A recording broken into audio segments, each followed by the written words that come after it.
O embarque de bovinos rumo ao frigorífico é uma etapa decisiva que exige planejamento minucioso e respeito às normas de bem-estar animal. Cada detalhe, do ambiente ao transporte, impacta diretamente a qualidade da carne e a rentabilidade da atividade. Por isso, a gente conversa agora com o zootecnista Gustavo Paranhos, que é especialista nesta função, para entender os principais cuidados e desafios desse processo. Gustavo, seja muito bem-vindo ao Terra Viva DBO na TV. Muito obrigado por participar aqui com a gente. Eu que agradeço o espaço. Boa noite a todos que estão nos assistindo. É muito bom poder compartilhar e conversar um pouco sobre esse assunto importante, né? Com certeza, muito importante. Eu começo te perguntando, Gustavo, quais são os erros mais comuns cometidos durante o embarque de animais? Se a gente fala só do embarque, que é o momento que os animais já estão no curral e vão entrar no caminhão, os erros mais comuns nesse momento são talvez a pressa, né? A correria, a agitação dos animais em excesso, e isso pode provocar estresse nos animais. Esses animais podem se chocar contra as instalações, contra porteiras, podem escorregar e com isso causar lesões na carcaça. E além do mais, esse estresse ele pode ter pode afetar a qualidade da carne que esse animal vai produzir. Exatamente, era isso que eu ia te perguntar. Como que o estresse nesse momento pode afetar diretamente a qualidade da carne? O estresse nesse momento, não só nesse momento, mas nesse momento, durante o transporte e durante o momento de espera no frigorífico, o estresse, em excesso, o animal, em excesso de agitação, ele vai consumir as reservas de glicogênio do músculo, e esse glicogênio é importante para que ocorra a redução do pH no momento de resfriamento da carcaça. Como esse animal ele consumiu essa reserva de glicogênio do músculo devido ao estresse, então no momento do resfriamento esse pH da carcaça não vai atingir o nível adequado e com isso vai produzir aquela carne que é a carne que é conhecida no mercado como a carne DFD, é uma carne escura, dura e seca, que é uma carne que o consumidor não tem uma boa aceitabilidade por ela. E com isso a carne também perde valor de mercado, né? Ela é destinada a produtos processados, por exemplo. Trazendo para o que mais importa para o produtor, qual que é o impacto econômico das perdas por essas contusões e carcaças descartadas? Pensando na parte econômica, as contusões que o animal sofre durante o transporte, o embarque, essas contusões elas serão retiradas, né, pela fiscalização do frigorífico. Então, as carcaças, após o abate, as carcaças passam por inspeções e aquela parte que está machucada, que tem aquele hematoma, vai ser retirada. Então, a partir do momento que aquele hematoma é retirado, é um peso a menos na carcaça. E tem estimativas que, dependendo do manejo, do transporte, isso pode ser bem significativo, chegando a 40% dos animais que são avaliados. Pesquisas demonstraram isso. Em torno de 40% dos animais eles podem apresentar algum hematoma na carcaça. E esse hematoma ele é retirado e com isso reduz o peso da carcaça, consequentemente reduz o valor que o produtor vai receber do frigorífico. E aquela carne de menor qualidade, aquela carne escura, dura e seca, é uma carne também de menor valor comercial. Então, consequentemente, é uma perda na cadeia, porque essa carne vai estar menos atrativa para o consumidor. É muito importante levantar esse assunto para orientar, né, o produtor, o pecuarista, ou quem trabalha nesse segmento. De que forma o Ministério da Agricultura e Pecuária tem feito esse trabalho de orientar o manejo no embarque?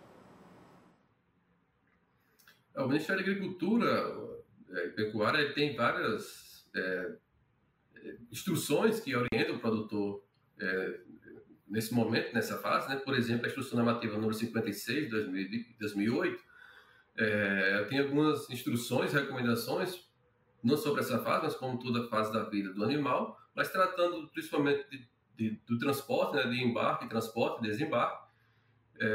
A recomendação é que isso seja feito por pessoas treinadas que conheçam o comportamento dos animais para que seja feito o manejo adequado e durante o transporte seja feito de forma planejada para reduzir o máximo possível o estresse, evitar contusões e sofrimento desnecessário desses animais. Então, de forma muito resumida, é uma das formas que o Ministério da Agricultura orienta o produtor e para que o produtor tome esse cuidado e não venha ser penalizado devido a um estresse desnecessário e um manejo incorreto nessa fase, né? É muito importante essa orientação, né? Mas a gente sabe que também tem outros cuidados importantes que devem ser tomados antes, né? Nos dias que antecedem o transporte dos bovinos. Que cuidados são esses? Isso, tem vários cuidados, né? Que a gente falou até aqui do embarque e transporte, mas o planejamento dos animais que vão ser transportados para o frigorífico deve pensar também no pré-embarque, né? Que seria que os animais que ainda estão lá na baia, estão ainda no pátio. Mas pensando nos animais sem confinamento, então alguns cuidados importantes são os seguintes: evitar tirar os animais da baia, por exemplo, na noite anterior. Então é comum que em algumas fazendas o pessoal ainda faça isso na tarde anterior para facilitar o embarque no dia seguinte e os produtores retiram os animais da baia. O que não é recomendado porque isso já gera um estresse do animal por sair daquele ambiente que ele está acostumado. Outro manejo que não é recomendado é juntar lotes, né? Muitas vezes o produtor junta alguns lotes, tira alguns animais de algumas bases e junta aqueles animais, então isso também não é recomendado, porque além do animal sair do ambiente dele, está juntando animais que podem gerar briga e com isso danificar as instalações, o animal se machucar. E muitas vezes o animal ele sai da baia do confinamento, ele vai para o curral e não tem acesso à água, né? O que também é prejudicial para o bem-estar desse animal. Então são recomendações que são feitas para que o produtor ele consiga levar esse animal para o frigorífico sem que esse animal apresente hematomas na carcaça e com o mínimo de estresse possível. E que tipo de infraestrutura é indispensável para reduzir esse tipo de acidente? Pensando em infraestrutura das instalações do curral, é importante que as infraestruturas sejam seguras no ponto de que o animal, ele, ao entrar no curral, entrar numa baia, ele não tem assim, espaço, arame quebrado, madeiras quebradas, que esse animal tente fugir, tente sair dali. Então isso pode gerar uma lesões no animal. O segundo ponto importante é que não tenha objetos pontiagudos, por exemplo, pedaços de pregos ou madeiras que ali causem algum dano ao animal. Também um piso, que seja um piso firme, que evite que o animal escorregue também durante o processo de embarque, é importante para evitar lesões na carcaça do animal. E como atender às exigências de consumidores cada vez mais atentos a esses critérios, né, de bem-estar animal? A gente sabe que o mercado ele tem mudado um pouco, né? O consumidor tem se preocupado não só com a qualidade da carne que chega ao mercado, mas também com o bem-estar. Então, é importante sempre se atentar a esses pontos que foram citados, se preocupar, fazer um planejamento do transporte desses animais, planejamento prévio em relação à distância, tempo desses animais até o frigorífico, que seja feito em caminhão apropriado. O Ministério da Agricultura também tem recomendações em relação ao caminhão, para que tenha altura adequada para o animal, densidade de carga adequada, e com isso, essa carcaça, o animal ele não sofre estresse, não sofre nenhum estresse necessário ou lesões, e chega essa carne no mercado sem hematomas e uma carne que seja atrativa e o consumidor possa realmente ter uma carne de qualidade.